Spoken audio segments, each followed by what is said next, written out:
Terima kasih Tuhan untuk pengorbanan-Mu Tuhan. Di atas kayu salib Tuhan untuk menebus dosa setiap kami Tuhan. Kami mengucap syukur Tuhan Yesus. Biar hari ini kami datang Tuhan. Kami mau bernyanyi Tuhan untuk Engkau Tuhan. Terima kasih Tuhan. Biar kami boleh terus ingat Tuhan kebaikan-Mu dalam hidup kami. Biar kami boleh terus mengingat Tuhan karya-Mu dalam kehidupan setiap kami Tuhan. Terima kasih Tuhan.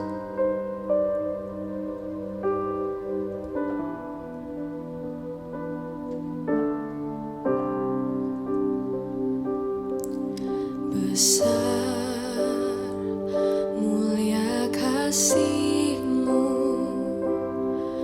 Kau korbankan hidup-Mu, curahkan darah-Mu sebagai ganti dosaku. Kau berikan harapan di dalam kesesakan. Agunglah perbuatan-Mu, Yesus Tuhan penebusku.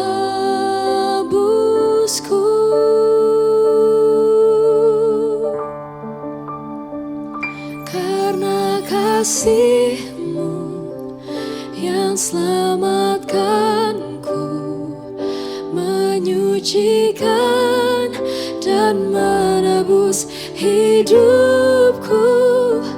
Ku naikkan syukur buat pengorbanan-Mu maha mulia.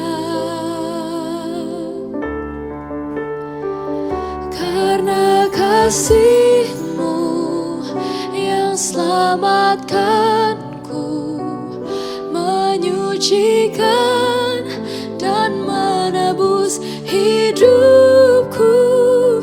Ku naikkan syukur buat pengorbanan-Mu maha mulia dan terindah Kau Yesus.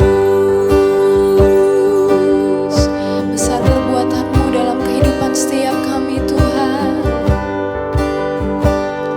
Mari JC dan Youth sama-sama nyanyikan. Besar mulia kasih-Mu, Kau korbankan hidup-Mu, Kau curahkan darah-Mu Tuhan. Curahkan darah-Mu sebagai ganti dosaku.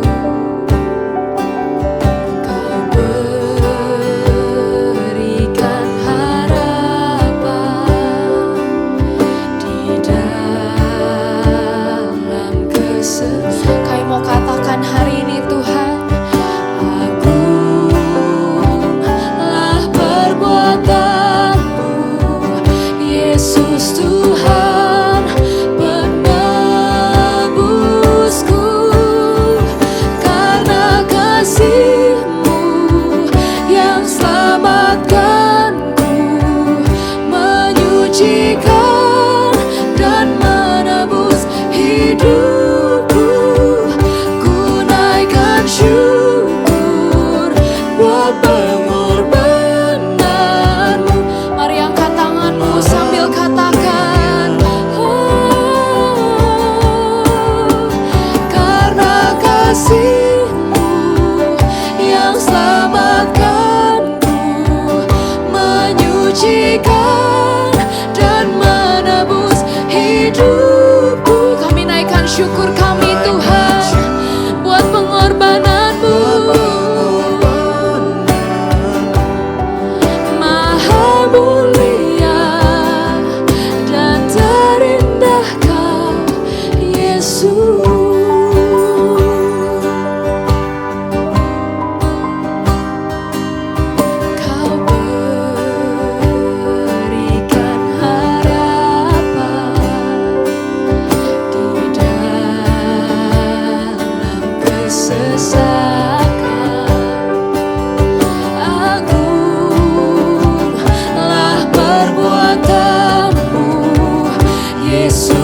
Tuhan penebusku, karena kasih-Mu yang selamatkanku, menyucikan dan menebus hidupku. Ku naikkan syukur buat pengorbananmu, Maha mulia. Karena kasih-Mu yang selamatkanku, menyucikan dan menebus hidupku. Ku naikkan syukur buat pengorbanan. Mari dengan segenap hatimu katakan, karena kasih-Mu Tuhan Yesus, karena kasih-Mu yang selamatkanku, menyucikan dan menebus hidupku. Ku naikkan syukur buat pengorbananmu, Maha mulia dan terindah Kau, Yesus. Kami mau angkat tangan kami dan katakan, karena kasih-Mu yang selamatkanku, menyucikan dan menebus hidupku. Ku naikkan syukur buat pengorbanan Kau termulia, Maha mulia. karena kasih-Mu Karena kasih yang selamatkanku, menyucikan dan menebus hidupku, ku naikkan syukur buat pengorbananmu, Maha mulia. Karena kasih-Mu yang selamatkan, Mari sambil mengingat karya salibnya, menyucikan, sambil ingat kasih-Nya, hidupku. mari naikkan syukurmu. Naikkan syukur Yang bersyukur buat pengorbananmu Tuhan. buat pengorbanan Yes Tuhan Yesus. Maha mulia karena kasih-Mu, karena kasih hidup kami adalah kasih-Mu yang Tuhan. selamatkan, Menyucikan dan menebus hidupku. Ku naikkan syukur buat pengorbananmu, Maha mulia dan terindah Kau, Yesus. Maha mulia, Maha mulia dan terindah Kau, Yesus.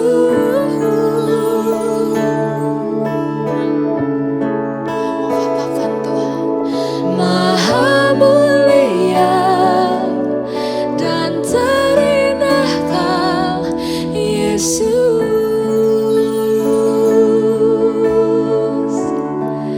Kau terindah,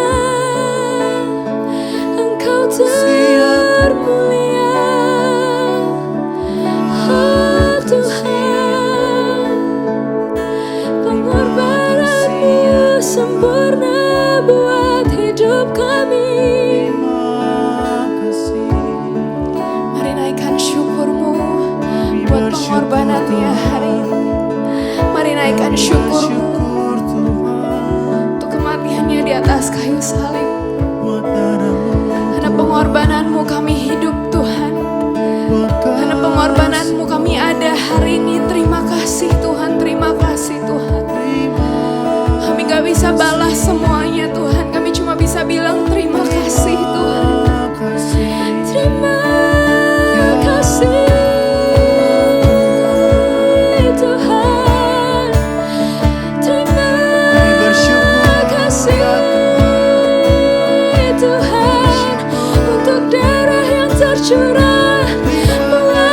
hidup kami. Terima kasih Tuhan. Makasih ya Tuhan. Engkau baik Tuhan, tiada Allah seperti-Mu, tiada Tuhan seperti-Mu Tuhan. Engkau tetap kasihi kami saat kami jatuh Tuhan. Engkau tetap kasihi kami saat kami berdosa Tuhan. Engkau tebus kami, Engkau sucikan kami, Engkau layakkan kami, Engkau panggil kami jadi anak-Mu Tuhan. Terima kasih Tuhan Yesus. Ikanananabu. Terima kasih Tuhan Yesus.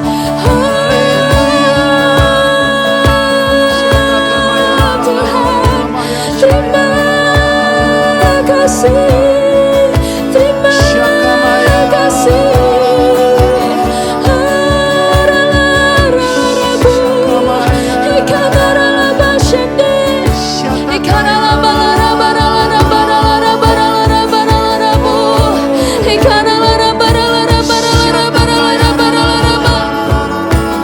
Kau kalahkan kutuk dan dosa Tuhan. Kau kalahkan maut Tuhan. Kau kalahkan setiap sakit penyakit Tuhan. Terima kasih Tuhan, terima kasih. Tiada Tuhan seperti-Mu, tiada Tuhan seperti Engkau Tuhan.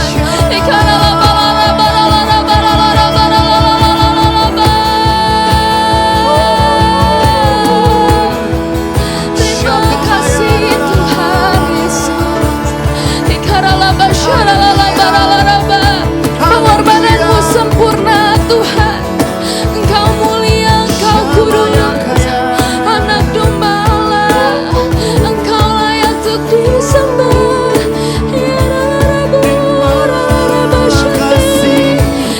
Terima kasih Yesus Tuhan. Namanya Yesus, namanya Yesus, nama yang berkuasa. Haleluya, haleluya. Terima kasih ya Tuhan.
Shalom teman-teman sekalian, selamat pagi dan selamat beribadah di dalam ibadah kita pada hari ini.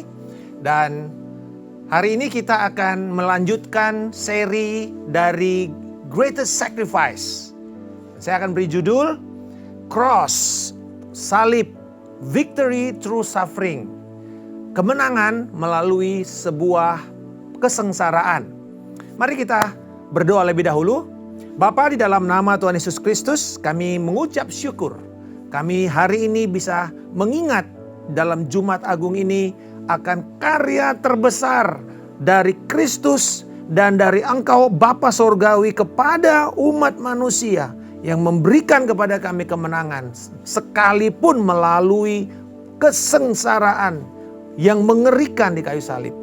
Dan aku berdoa kiranya Roh Kudus akan menuntun kami kepada kebenaran ini dan menyingkapkan firman ini menjadi kehidupan di dalam nama Tuhan Yesus Kristus. Amin. Teman-teman sekalian, ada satu yang menarik di dalam prinsip atau hakikat tentang salib. F.T. Forsworth mengatakan, "You don't understand Christ till you understand His cross." Kita nggak bisa memahami akan salib, kita nggak bisa memahami akan Kristus sampai kita memahami makna salib itu sendiri. Jadi semua pengalaman kehidupan kita di dalam kekristenan itu selalu bermula dari titik salib. Itu sebabnya salib itu dan Kristus tidak bisa dipisahkan. Ini dua pilar yang kokoh yang akan menjaga teman-teman semua di dalam kehidupan kekristenan kita. Nah, di dalam Matius pasal yang ke-27 ayat 45 sampai dengan 54, ini menjadi teks kita pada kesempatan ini, di mana ini cerita tentang Yesus pada jam 12 sampai dengan jam 3 dan sampai dia mati. Dikatakan mulai dari jam 12 kegelapan meliputi seluruh daerah itu sampai jam 3.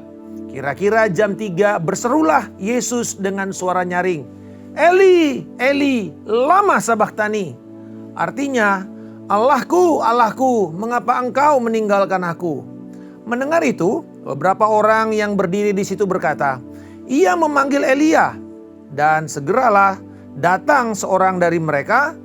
Ia mengambil bunga karang, mencelupkannya ke dalam anggur asam, lalu mencucukkannya pada sebatang bulu dan memberi Yesus minum. Tetapi orang-orang lain berkata, "Jangan, baiklah kita lihat apakah Elia datang untuk menyelamatkan dia." Yesus berseru pula dengan suara nyaring lalu menyerahkan nyawanya. Dan lihatlah, tabir bait suci terbelah dua dari atas sampai ke bawah. Terjadilah gempa bumi dan bukit-bukit batu terbelah dan kuburan-kuburan terbuka dan banyak orang kudus yang telah meninggal bangkit. Dan sesudah kebangkitan Yesus mereka pun keluar dari kubur lalu masuk ke kota kudus dan menampakkan diri kepada banyak orang. Kepala pasukan dan prajurit-prajuritnya yang menjaga Yesus menjadi sangat takut ketika mereka melihat gempa bumi dan apa yang telah terjadi. Lalu berkata, "Sungguh Ia ini adalah anak Allah." Teman-teman, coba perhatikan dari jam 12 sampai jam 3. Yang harusnya adalah terik puncak. Kalau kita yang udah pernah ke Yerusalem tahu jam segini nih. Kalau musimnya yang sekarang, kira-kira ini kan Yesus mati ini pada bulan Nisan. Jadi sekitar Maret, April. Mungkin gak terlalu panas tetapi cukup lumayan 38, 39. Panas sekali. Tetapi justru di tengah-tengah itu terjadi kegelapan. Dan ada satu teriakan yang begitu penting yang hari ini menjadi fokus kita. "Eli, Eli, lama sabachthani." Ini adalah teriakan yang kita akan melihat kata yang paling penting di sini, itu kata kerjanya. "Mengapa engkau meninggalkan aku? My God, why you have forsaken me?" Kata forsaken. Mungkin teman-teman pernah ngalamin merasa ditinggalkan? Feeling abandoned? Ya mungkin dilupain sama teman. Ya syukur-syukur jangan ghosting lah ya. Itu gawat tuh kalau gitu. Tiba-tiba hilang aja gitu. Atau ditinggalkan, dilupakan. Mungkin kita lagi kerumunan, kumpul-kumpul lalu nggak diajak ngomong. Kita merasa sendiri seperti feel abandoned. Tetapi Yesus di sini bukan feel abandoned. Dia sungguh-sungguh being abandoned. Nah, pertanyaannya kenapa? Karena kata ini begitu penting. Bahkan sampai banyak orang salah tanggap. Karena Yesus sedang bicara dalam bahasa Aramik. Bukan bahasa Ibrani. Jadi bahasa Aramik itu bahasa sehari-hari yang mirip ada singgungannya dengan bahasa Ibrani. Lalu kemudian dikatakan Eli, Eli. Makanya orang bilang, oh jangan-jangan dia panggil Elia nih. Elia kan nabi besar. Yang dalam sejarah mereka tahu bahwa Elia ini gak mati gitu. Jangan-jangan dia pikir, wah ini orang mau minta hidup jangan supaya dia gak mati gitu. Apa yang terjadi? Salah tanggap. Karena sebenarnya di sini kata itu sedang berbicara mengenai Allah. Jadi kalau dalam bahasa Aram, panggilan yang paling akrab kepada Allah itu yang Yesus ajarkan adalah apa? Abba. Yesus mengatakan, kalau kamu berdoa, berdoalah ya Abba. Gitu ya, Allah Bapa kami yang di sorga. Tetapi kenapa kali itu Yesus nggak bicara Abba, lama sabaktani? Enggak. Karena hari itu Yesus sedang mengalami kondisi degradasi.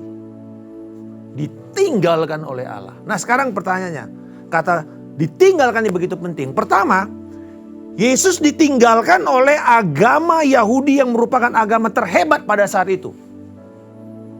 Agama Yahudi is the greatest religion pada hari itu. Melampaui agama lain. Struktur, bait suci, semuanya. Ditinggalkan. Disalibkan dia. Oh, Roma. Yang merupakan the greatest imperium. Budaya yang terhebat. Paling beradab. Tinggalin juga. Yesus ditinggalin. Yesus disalib. Bagaimana dengan murid-muridnya yang 3 tahun mengikuti Yesus? Tinggalin juga, lari. Termasuk yang terakhir, Bapa Sorgawi. Meninggalkan Yesus. Sepertinya tidak ada jawaban. Kenapa? Nah, kalau kita melihat ini, bukan berarti kan dia Allah Tritunggal. Iya, tetapi pribadi Allah Putra ini menarik. Dia harus bisa mati. Karena kalau dia nggak bisa mati, nggak ada keselamatan.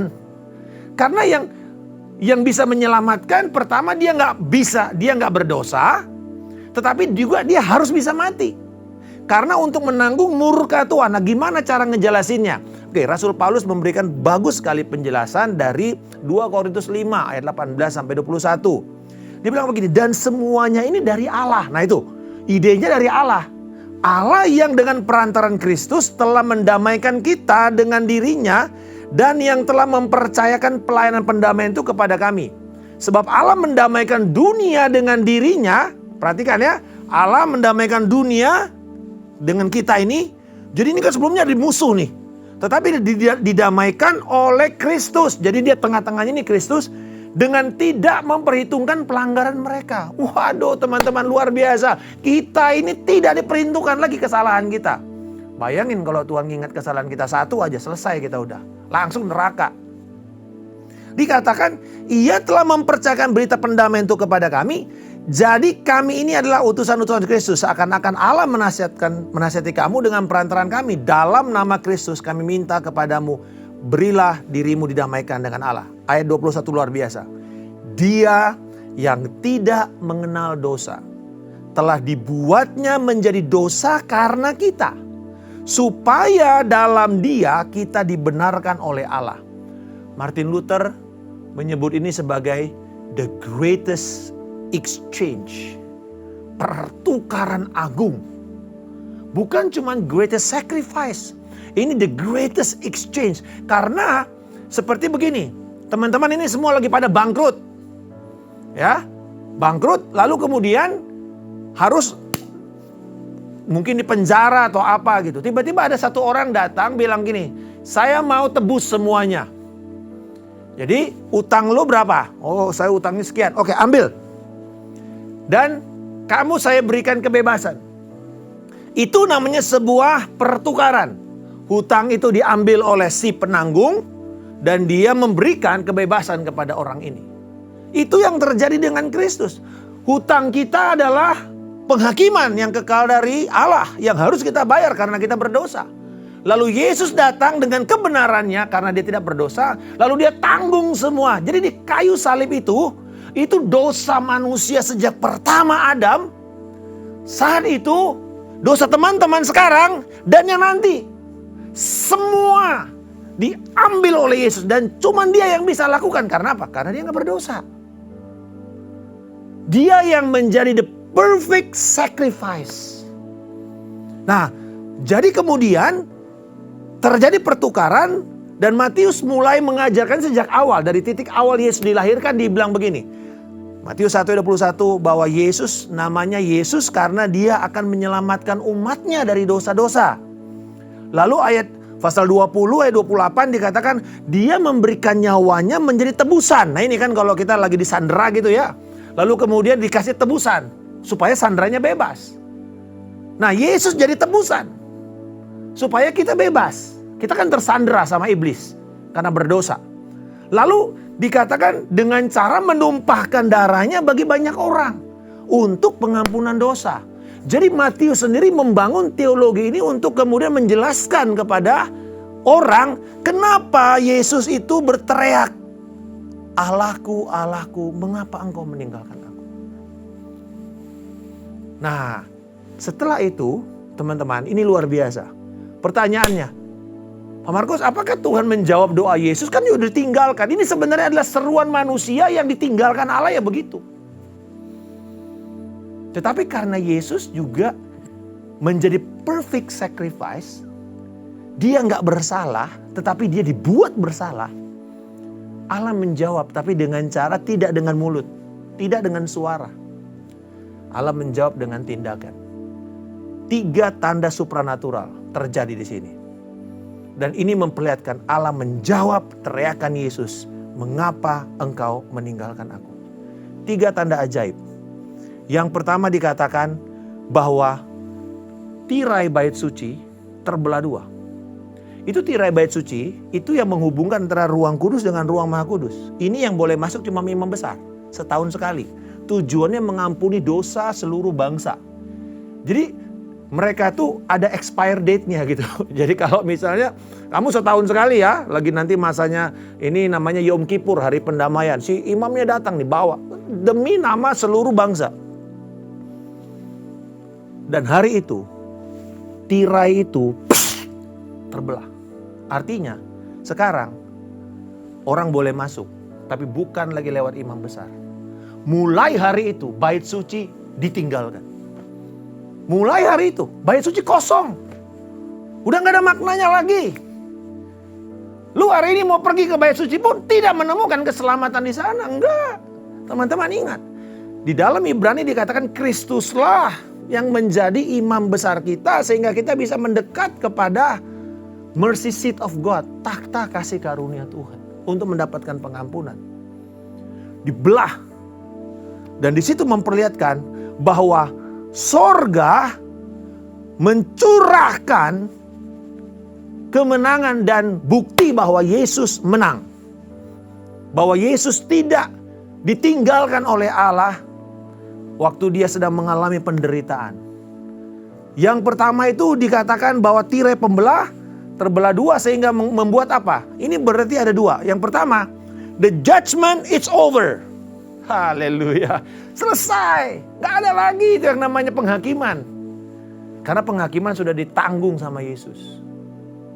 Tapi yang kedua, salvation it's open.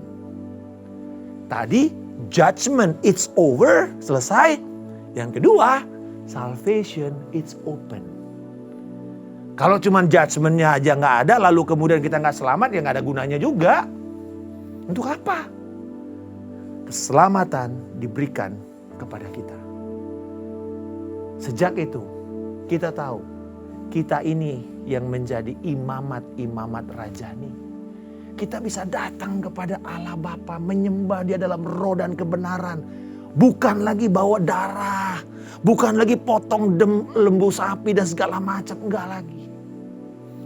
Datang dengan iman kepada karya Kristus di kayu salib yang sudah selesai. Lalu kemudian dikatakan bahwa bukan cuma terbelah, tetapi juga yang kedua dan yang ketiga ini mirip. Itu apa? Terjadi gempa bumi, lalu kemudian kuburan terbelah, lalu pada waktu Yesus bangkit pada hari ketiga, ini orang-orang juga ikut bangkit. Berarti ada dua kejadian besar di sini. Bumi terbelah, lalu kemudian orang mati bangkit. Ini memperlihatkan bahwa peradaban dunia mulai. Itu sebabnya kenapa peradaban kita penanggalannya pakai apa sekarang? 2021 Masehi. Bahasa Inggrisnya kan AD. Anno Domini. In the year of our Lord. Jadi penanggalan kita sekarang ini itu ditentukan dari waktu Yesus mulai mengubah dunia. Kan sebelumnya kan namanya apa? BC. Before Christi, before Christ. Jadi peradaban manusia itu terbagi dua dan penentunya Kristus. Bayangin. Nah sekarang dunia berusaha untuk menghilangkan Kristus. Makanya pakai istilahnya CE kalau bahasa Inggrisnya ya. Common Era. Itu. Kacau itu. Karena apa? Dia berusaha untuk meninggalkan bekas Kristus. Tidak bisa. Peradaban kita sekarang ini jadi kayak gini itu karena Kristus. Kalau Kristus nggak pernah lahir, teman-teman nggak bisa sekolah kok. Siapa yang bisa sekolah? Hanya orang kaya. Siapa yang bisa mendapatkan fasilitas kesehatan? Hanya orang-orang tertentu. Perempuan di mana? Sorry ya, lu di rumah lu jadi budak seks. Kalau Yesus nggak lahir, orang tua jompo itu nggak ada yang peduliin. Nggak ada rumah sakit, nggak ada sekolah, nggak ada panti asuhan. Siapa yang mulai semua itu? Murid-murid Yesus. Setelah mereka diubah oleh Kristus, mereka baru mulai membuat peradaban yang lebih hebat. Gak usah susah-susah lah teman-teman, kita nyanyi hari ini. Dari mana note-nya semua itu? Dari mana? Coba dengar musik sebelum tahun 500.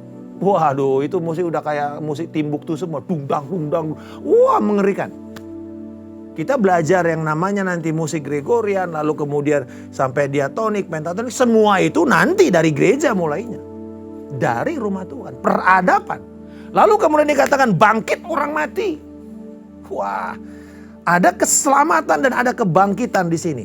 Nah, menarik sekali bahwa dua hal ini memperlihatkan efek daripada kemenangan Kristus. Saya mau tutup dengan ini teman-teman. Apa kesengsaraan Kristus ditanggung di kayu salib? Dia menanggung kesengsaraan fisik. Dia dipukuli, dia dicambuk, dia ditendang, dia diludahi. Dia harus memikul salib seberat hampir 50 ke 60 kilogram. Sepanjang Via Dolorosa. Dia kehilangan darah yang begitu banyak. Salib itu adalah eksekusi Roma yang paling mengerikan ya. Dan dengar ya teman-teman, bukan cuma Yesus loh yang disalib. Kalau nonton film Spartacus ya, itu kelihatan di situ tuh. Salib itu bikin efek getar. Kalau orang Roma datang dikalahkan semuanya, itu orang-orang tuh disalib di pinggir jalan kayak tiang telepon. Jadi orang lihat, wih, aduh, jangan macam-macam sama orang Roma, gitu loh. Don't mess up with Romans. Itu maksudnya. Jadi, dan yang kedua, salib itu ditaruh selalu biasanya, ya dipancang itu di tempat rame. Kalau kita pergi sekarang Golgota itu, kalau yang ke Yerusalem tahu, selalu dibawa ke yang namanya Garden Tomb. Nah, Garden Tomb itu tempat yang di bawahnya itu ada terminal bus 24 jam. Itu sejak zaman Yesus itu adalah sebuah persimpangan yang mau ke utara dan yang mau ke selatan, yang mau ke timur dan mau ke barat di situ. perapatan itu. Jadi orang-orang datang di situ semua lihat apa yang terjadi kepada Yesus. Orang lihat. Supaya mau bilang begini, jangan macam-macam lu sama Roma. Oke? Dipukulin habis-habisan. Yang kedua, bahwa Yesus bukan cuma mengalami kesengsaraan secara fisik, dia juga mengalami kesengsaraan mental. Apa itu kesengsaraan mental? Wah, dimaki, diolok-olok, janggutnya. Ini janggut kalau bagi orang Yahudi pria itu melambangkan kehormatan. Lu ditarik begini artinya lu diludahin sebagai laki-laki. Secara mental dia dibully habis-habisan.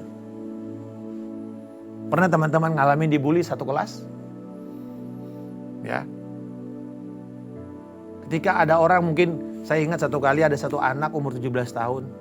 Dia bilang, "Kak, aku bunuh diri aja deh." Mamanya panik. Ini anak di gereja loh besarnya. Tapi satu kali dia pacaran sama temannya di Amerika lalu balik. Waduh, ini orang cuma sekedar ngebully, caranya menyingkapkan hal-hal yang mungkin memalukan dia pada waktu pacaran. Dibongkar abis, wah dia ini gak mau lagi ke sekolah, gak mau lagi hidup. Sampai saya duduk sama dia dan kemudian dia mengalami pemulihan setelah dia mengerti akan Kristus yang telah mati untuk dirinya. Mengalami juga kesengsaraan mental. Dan yang terakhir mengalami kesengsaraan rohani. Di mana di situ Bapa Sorgawi seakan-akan menolak dan tidak memperhitungkan lagi Yesus.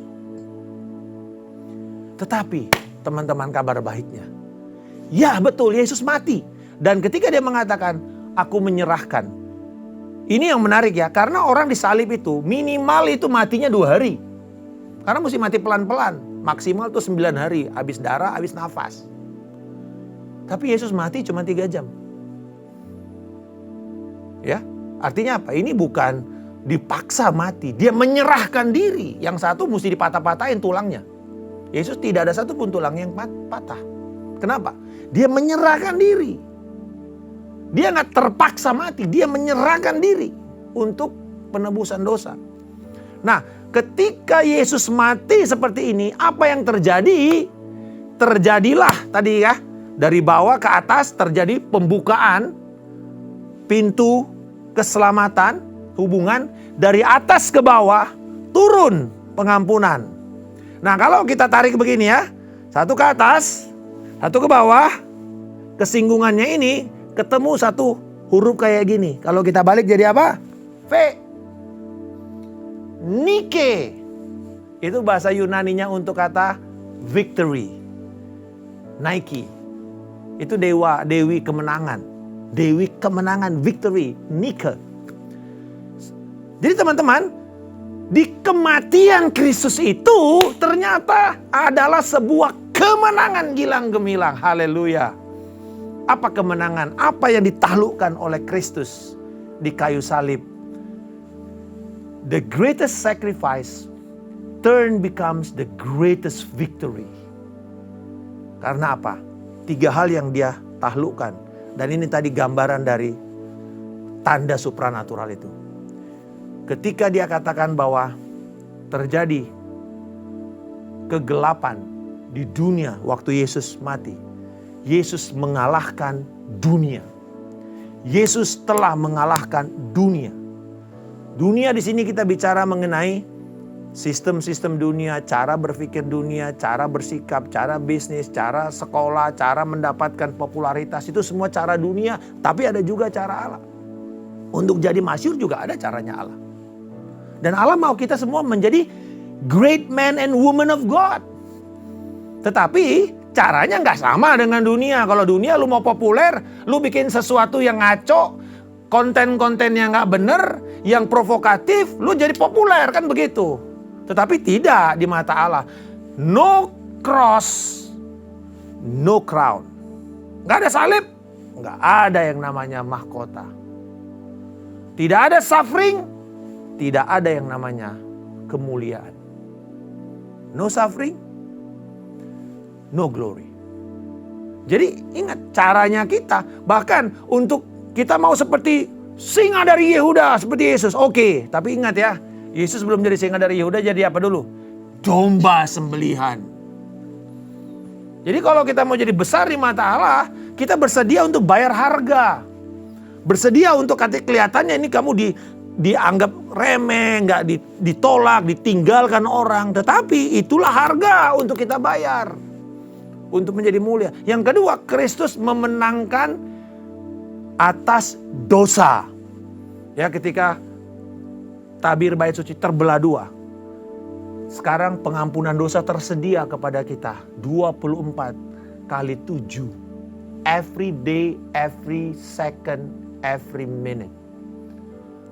Gak perlu takut lagi. Kalau berdosa, cepat-cepat. Jangan sampai kamu hidup dengan rasa bersalah, dituduh terus oleh iblis. Cepat-cepat bertobat. Itu caranya. Karena kemenangan sudah tersedia. Pengampunan sudah tersedia.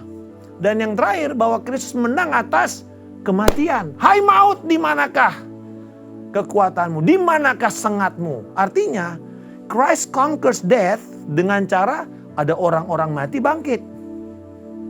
Jadi di sini kita bisa melihat salib itu titik awal kita berjalan dengan Tuhan dan titik kemenangan kita.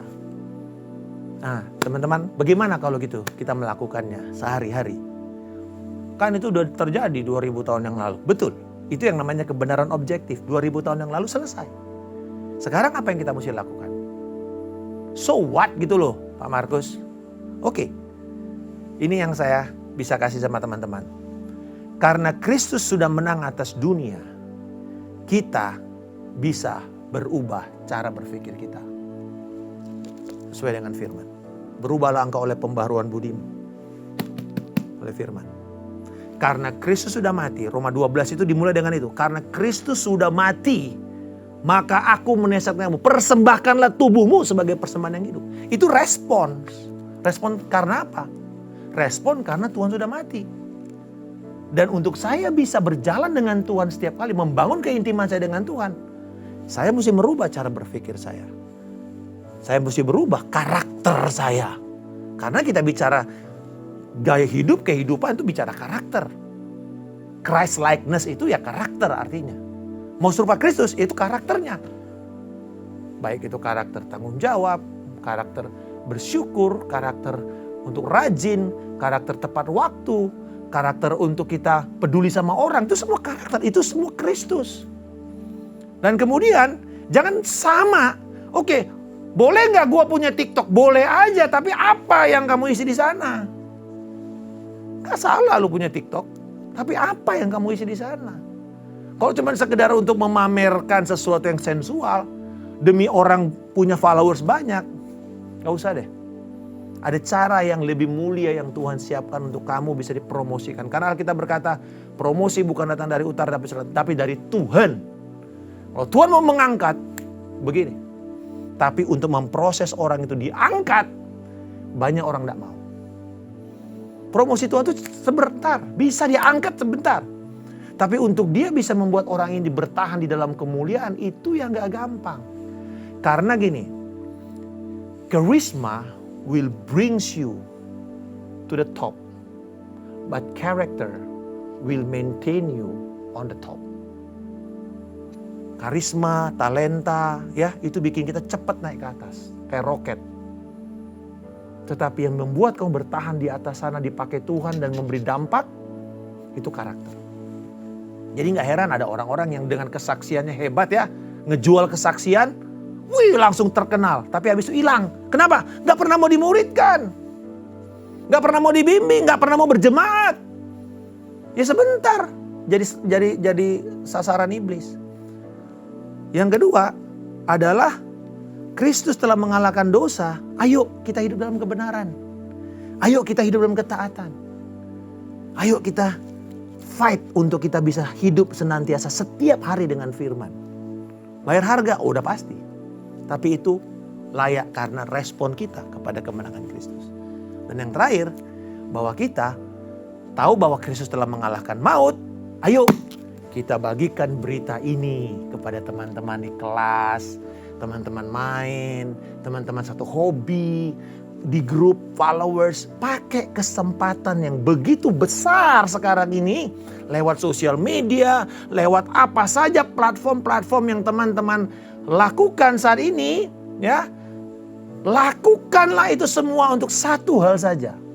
Kita memberitakan kabar baik tanpa rasa takut.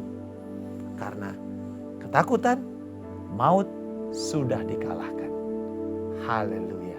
Bapak, aku berdoa pada saat ini untuk setiap teman-teman muda yang hari ini mengingat akan kematian Kristus di kayu salib.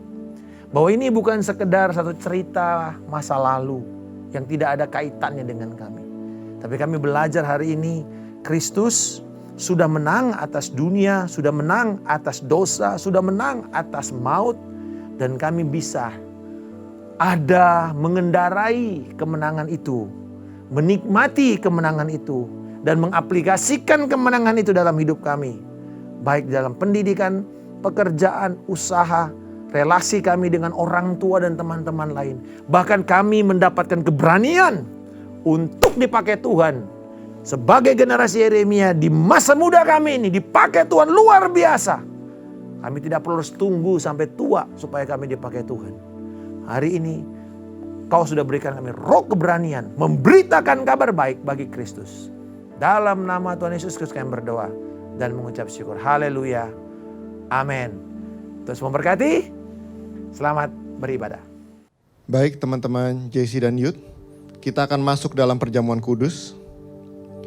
Perjamuan kudus adalah perjamuan Tuhan sendiri, suatu sakramen yang akan mendatangkan berkat bagi mereka yang percaya dan berkenan. Setiap kali kita masuk dalam perjamuan kudus, inilah pesan Tuhan. Biarlah ini menjadi peringatan akan daku, kata Tuhan Yesus. Mari kita mengingat dan bersyukur atas kebaikan Tuhan Yesus, supaya kita lebih mengasihi Dia, supaya kita lebih mengasihi satu dengan yang lain. Mari kita tundukkan kepala. Siapakah kami ya Tuhan? Sebelum kami mengenal Engkau, kami semua orang berdosa. Upah dosa adalah maut, tetapi Engkau yang tidak berdosa telah dijadikan dosa oleh karena kami. Engkau harus turun dari surga mulia, mati menggantikan kami dengan penderitaan yang luar biasa. Sungguh ya Tuhan, betapa baiknya Engkau. Dan saat ini Engkau ingatkan kemuliaan-Mu sedang turun memenuhi gereja-Mu, sedang turun memenuhi generasi ini Tuhan. Terima kasih Aba ya Bapa, Engkau sungguh baik. Kami mengasihi-Mu ya Tuhan. Terima kasih. Teman-teman JC dan Youth, Tuhan mau memberkati kita melalui perjamuan kudus. Tapi Tuhan mau kita makan dan minum dengan cara yang benar. Karena itu masing-masing mari lihat keadaan hati kita. Lihat keadaan diri kita. Jangan simpan dosa. Mari kita minta ampun di hadapan Tuhan. Ampuni kami Tuhan. Ini kami Tuhan Yesus. Ampuni setiap dosa-dosa kami. Ampuni setiap pemberontakan kami Tuhan. Segala sesuatu yang kami lakukan yang bertolak belakang dengan firman-Mu, dengan kebenaran-Mu. Kami minta ampun Tuhan. Kami sadar siapa diri kami. Kami butuh Engkau Tuhan Yesus. Terima kasih Tuhan untuk kematian-Mu di atas kayu salib yang sudah menebus kami, mengampuni kami Tuhan Yesus. Terima kasih Tuhan Yesus. Sekarang berkati jemaat-Mu ya Tuhan. Kami akan masuk dalam perjamuan kudus dengan hati yang penuh dengan ucapan syukur. Di dalam nama Tuhan Yesus kami berdoa. Perjamuan kudus diperuntukkan bagi mereka yang sudah percaya. Anak-anak di bawah 12 tahun jangan mengambil perjamuan kudus. Terima kasih.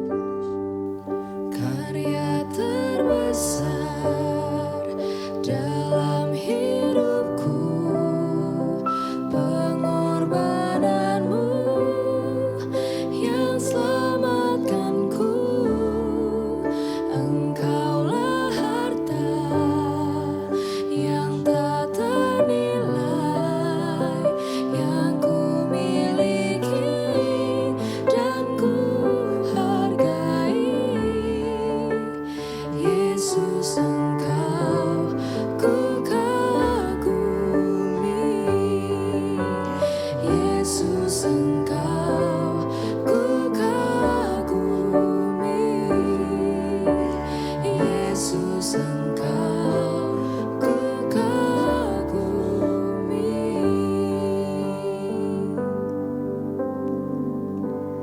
Sebab apa yang telah kuteruskan kepadamu telah aku terima dari Tuhan, yaitu bahwa Tuhan Yesus pada malam waktu ia diserahkan, ia mengambil roti. Mari kita angkat roti di tangan kanan kita, dan sesudah itu ia mengucap syukur atasnya, ia memecah-mecahkannya dan berkata, inilah tubuhku yang diserahkan bagi kamu. Perbuatlah ini menjadi peringatan akan aku. Saudara-saudara yang dikasihi Tuhan, bukankah roti yang kita pecah-pecahkan ini adalah persekutuan kita dengan tubuh Kristus? Mari kita makan di dalam nama Tuhan Yesus. Dalam nama Tuhan Yesus.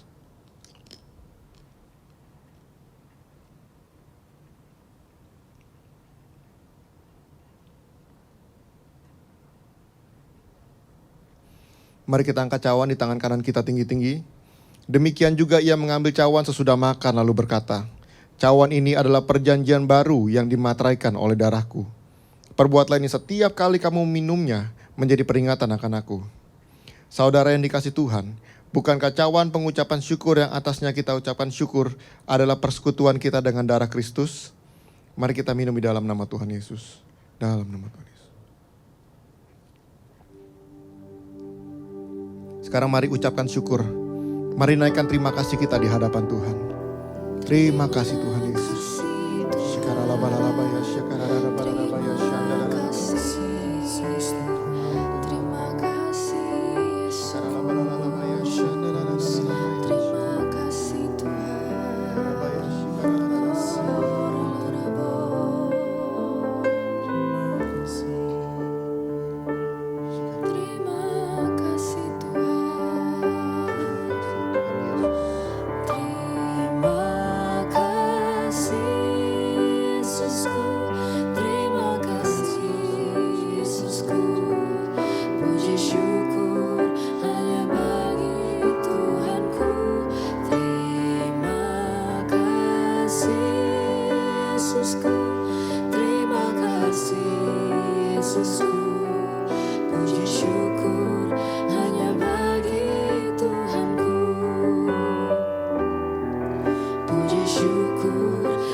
Terima kasih Tuhan Yesus untuk keselamatan yang telah Engkau berikan. Terima kasih untuk berkat-berkat-Mu, kesembuhan, kelepasan, jawaban doa, kekuatan, pengharapan yang baru. Engkau memberkati generasi ini berlimpah-limpah Tuhan. Terima kasih Aba ya Bapa. Mari anak-anak muda, angkat kedua tanganmu. Seperti anak panah di tangan pahlawan, demikianlah engkau melesat kepada kesempurnaan Kristus. Jadilah anak-anak yang takut akan Tuhan, maka masa depanmu akan gilang gemilang. Pengurapan Daniel 10 kali lebih cerdas dari anak-anak dunia, Tuhan curahkan. Jagalah kekudusan, engkaulah generasi penerus yang dipersiapkan Tuhan untuk kemuliaannya. Dengan iman Tuhan, kami percaya bahwa yang sakit sudah disembuhkan, yang terbeban berat sudah diberikan jawaban doa, yang terikat sudah dilepaskan. Kami berdoa seluruh generasi Yeremia ini diselamatkan Tuhan Yesus. Kami mengucap syukur atasnya. Terima kasih di dalam nama Tuhan Yesus. Haleluya. Amin. Mari teman-teman Jesse dan Yud, kita akan berdoa, kita akan mengangkat kedua tangan kita. Terimalah berkat, damai sejahtera, sukacita di dalam nama Bapa dan kasih karunia yang melimpah-limpah daripada Tuhan kita Yesus Kristus dan persekutuan yang manis dengan Roh Kudus. Sampai nanti Maranatha, Tuhan Yesus akan datang menjemput kita semua di awan-awan yang permai. Semua yang percaya sama-sama kita katakan amin.